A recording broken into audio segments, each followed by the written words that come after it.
Hi guys, ladies and gentlemen, boys and girls. Welcome, cricket and much more. So guys, old Trafford Manchester सामन्याचा आजचा शेवटचा दिवस. सामना रंगतदार अवस्थेत आहे.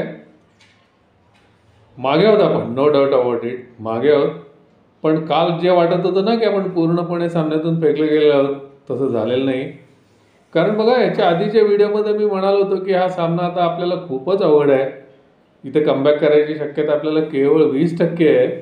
ती 20% सुद्धा काय आहे, तर ऋषभ जेवढा जिद्दीने खेळला तेवढ्याच जिद्दीने उरलेले 10 जण खेळले तर आहे. आणि खरोखरच नक्कीच कबूल करायला लागेल की काल शुभमन आणि राहुल तेवढ्याच जिद्दीने खेळले. म्हणजे 20%चं आता आपण 40%पर्यंत आलो असं म्हणायला हरकत नाही. कमबॅक करायची संधी अजूनही आहे. सामना अनिर्णित ठेवायची संधी अजूनही आहे. काल जेव्हा आपला दुसरा डाव सुरू झाला तेव्हा आपल्याला 5पेक्षा जास्ती सेशन्स आणि वरती आणखीन एखादा तास एवढा किल्ला लढवायचा होता. आता आजचे 3 सेशन आपल्याला लढवायचे आहेत आणि आजचे 3 सेशन्स लढवायसाठी आपल्याकडे अजून 8 विकेट शिल्लक आहेत. पण असं आहे ना आता की हे दोघे राहुल आणि हे सध्याची आता आपली नॉट आऊट जोडी आहे, शुभमन आणि राहुल, हेच स्पेशलिस्ट फलंदाज आहेत. त्यानंतर आहे रिषभ पण स्पेशलिस्ट फलंदाजमध्ये आहेच, पण basically is a wicket keeper batsman. त्यानंतर जडेजा आणि वॉशिंग्टन सुंदर, त्यानंतर येणारा शार्दूल, हे ऑलराऊंडर आहेत. त्यामुळे ऑथेंटिक जेन्युइन बॅट्समन हे जे आहेत हे दोघेच आहेत. या दोघांची काल त्यांची 174 धावांची भागीदारी झाली. But the job is not at done. Even the job is not done half also. बराच पल्ला गाठायचा आहे. आणखीन ह्यांना खूप कामगिरी करून दाखवावी लागणार आहे.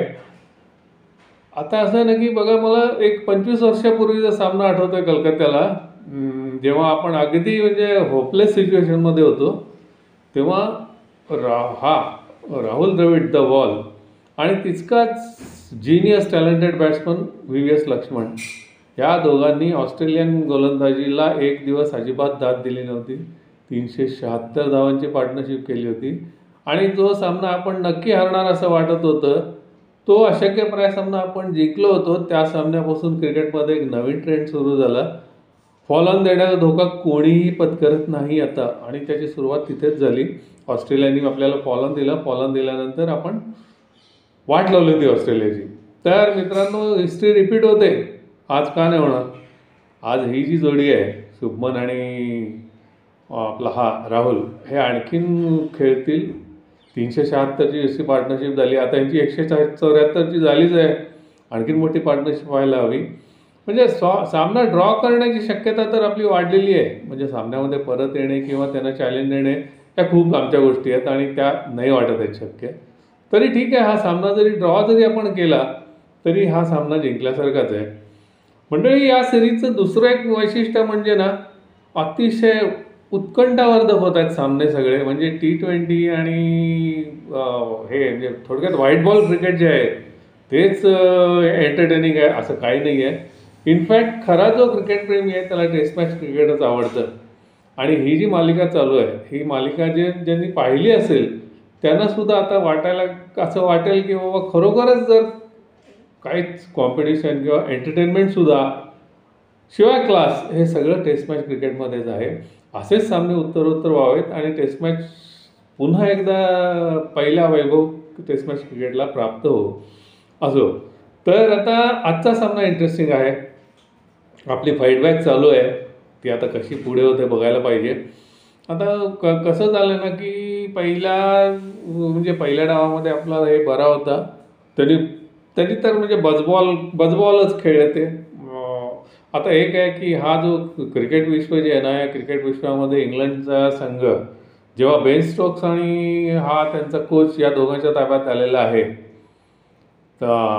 ब्रेंडन मॅक्युलम, तेव्हापासून त्यांनी क्रिकेटमध्ये एक वेगळाच ट्रेंड सुरू केलेला आहे. नक्कीच तो म्हणजे बजबॉल. आणि आता बजबॉल त्यांचं मॅच्युअर पण झालं आहे. बघा म्हणजे कसं आहे ना की जेव्हा बजबॉलची गरज आहे तेव्हा बजबॉल खेळतात ते, जेव्हा क्लासिक क्रिकेटची गरज आहे तेव्हा क्लासिक क्रिकेट खेळतात. आजच्या सामन्यांमध्ये बघा, आपण जेव्हा 358 धावा केल्या तेव्हा सुरुवात बसबॉलनी करायची आणि मार्जिन होईल तेवढं कमी करायचं, मग स्टेडी खेळता येईल. बरोबर तसंच खेळले तो सगळा दिवस. पहिली ह्यांची जी 167 रनची पार्टनरशिप आहे ती 5 रन्स पर ओव्हर या रेटनी त्यांनी खेळले. म्हणजे तिथे थोडं आपल्याला बॅकफूटवर ढकललंच त्यांनी पहिल्या विकेटच्या पार्टनरशिपनंतर. नंतर पुन्हा स्टेडी खेळले.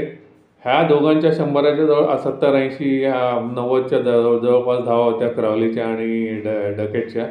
त्यानंतर रूटचे 150 झाले. हा रूटचाही विशेष आहे. रूटचाही विशेष आहे बरं का. सचिन तेंडुलकर नंतर दुसऱ्या स्थानावर तो आलेला आहे. आता अजून त्याचंही क्रिकेट, कॉम्पिटिटिव्ह क्रिकेट बरंचसं शिल्लक आहे. त्या आता सेंचुरीज आणि highest number of runs in test cricket हे तो सचिनला ओव्हरटेक करतो का, हा एक औत्सुक्याचा विषय आहे. तो हिमालय तो गाठू शकला तर ते त्याच्यासाठी खरंच कौतुकास्पद आहे आणि डिझर्व्ज इट. तर कालच्या सामन्यामध्ये त्याचे 150 आणि हा कॅप्टन तर yes, he is a wonderful guy. हा जो आहे बेन स्टोक्स जो आहे तो खरंच कमालीचा प्लेअर आहे, कमालीचा कॅप्टन आहे. काल त्यांनी सुद्धा 140 धावा काढल्या आणि जवळजवळ 670 धावा आहेत त्यांच्या. 670 धावा झाल्या तेव्हा 300 धावांचा त्यांना ऑलरेडी लीड मिळाला होता. 3 दिवस आणि थोडा वेळ हे संपलं होतं. उरलेला म्हणजे 5 सेशनपेक्षा जास्ती त्यांच्यापाशी अवेलेबल होतं. 300 धावांमध्ये भारताला बाद करायचं आणि सामना एका डावाने जिंकायचा असा त्यांचा प्लॅन होता. आणि आपली जेव्हा बॅटिंग सुरू झाली तेव्हा त्या दृष्टीने त्याची सुरुवात पण झाली होती. पहिल्याच क्रिस वोक्सच्या ओव्हरमध्ये जयस्वाल आणि त्यानंतर आलेला साई सुदर्शन लागोपाठच्या बॉलवर 0वर आऊट झाले. 2 गडी बाद 0. तेव्हा बऱ्याच लोकांनी TV बंद केला असेल, मग विषय संपला आता म्हणून, पण तसं नाही. त्यानंतर जो खेळ बघायला मिळाला तो खरंच सुंदर होता. त्यानंतर शुभमन आला. मला शुभमनचं काल काय आवडलं माहिती आहे का, तो बॉकडाऊन नाही झाला. 2 आऊट 0 नंतर आल्यानंतर तो बॉकडाऊन झाला असता तर काही झालं असतं.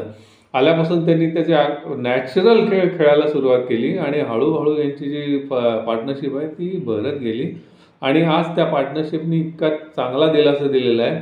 काल जेव्हा दिवसाचा खेळ संपला आणि 174वर पुढची पडझड न होता हे जेव्हा 174 मला पॅव्हिलियनमध्ये परत आले तेव्हा त्या दोघांच्या चेहऱ्यावरचं जे हास्य होतं ते सगळं काही सांगून जात होतं. आता ह्या सिरीजमध्ये कॅप्टन, कोच हे वगैरे वगैरे बऱ्याच काही सोशल मीडियामुळे हे उठत आहेत, ते बाजूला ठेवूया आपण. तरी पण काही ज्या त्रुटी जाणवल्या त्या जाणवल्याच. त्याच्यामध्ये सगळ्यात महत्त्वाची त्रुटी जी जाणवली अशी की हे जे सिलेक्शन झालं टेस्ट सिरीज स्क्वॉडचं त्याच्यामध्ये T20च्या परफॉर्मन्सचाच विचार जास्त केला गेला की काय असं वाटलं. साई सुदर्शन चांगला बॅट्समन आहे, करुण नायरसुद्धा खूप चांगला बॅट्समन आहे. त्या दोघांना संघामध्ये घेतलं त्याबद्दल हे काही म्हणायचं नाही आहे. खरं तर करुण नायरचं दुर्दैवच आहे, तो जे सामने खेळला ते चांगले खेळला, एकच बॉल खराब खेळला, आऊट झाला आहे. साई सुदर्शननी सुद्धा नाही, साई सुदर्शनचा परफॉर्मन्स थोडा डिबेटेबल आहे. आणि सगळ्यात आश्चर्यजनक म्हणजे तो अंशुल कंबोजकर कोणी जो घेतला ना सबस्टिट्यूट ते खरोखरच नाही कळलं, अजिबात नाही कळलं. निदान या पिचवर तरी तो चालेल असं वाटलं नाही. बघू आता काय नाही, आता त्याला चान्स मिळेल असं वाटतही नाही आहे. पण त्याचा स्पीड इतका मीडिओकर आहे, म्हणजे अतिशयोक्ती नाही.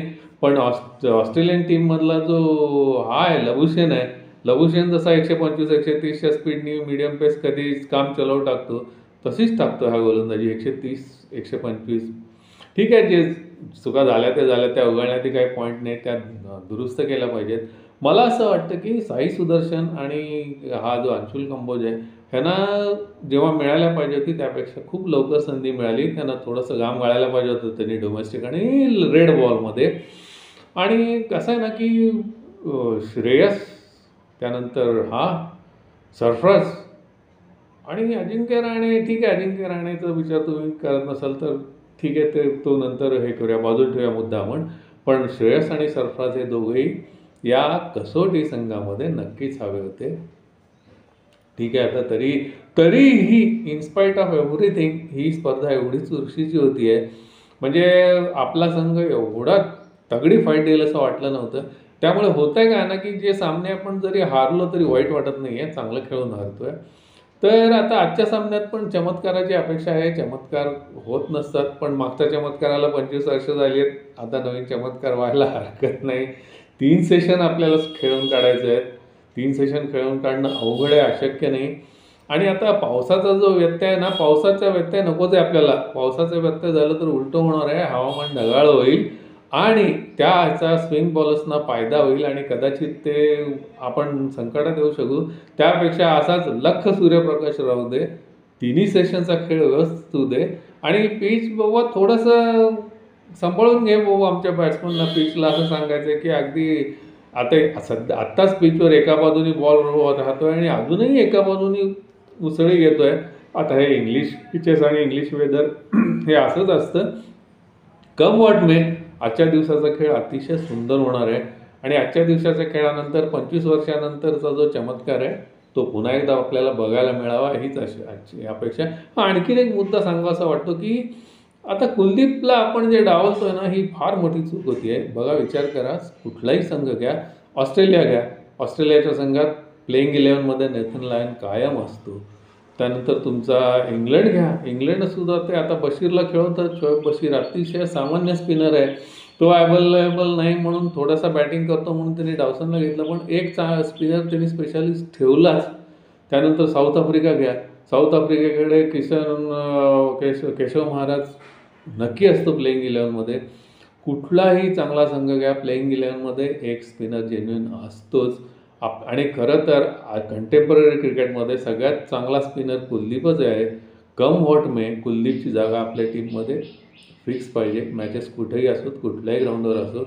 या सगळ्या गोष्टींचं they have to take care. म्हणजे असं जर केलं तर आपल्याला खूप चांगलं हे आहे. ठीक आहे, जास्त व्हिडिओ लांबवत नाही. आता आपण सामना बघूया. आणि दुसरी गोष्ट, माझे व्हिडिओ तुम्हाला जर आवडत असतील तर माझं चॅनल सबस्क्राईब करा, लाईक करा, शेअर करा. बरं आहे तर मग टिल देन बाय, भेटूया पुन्हा.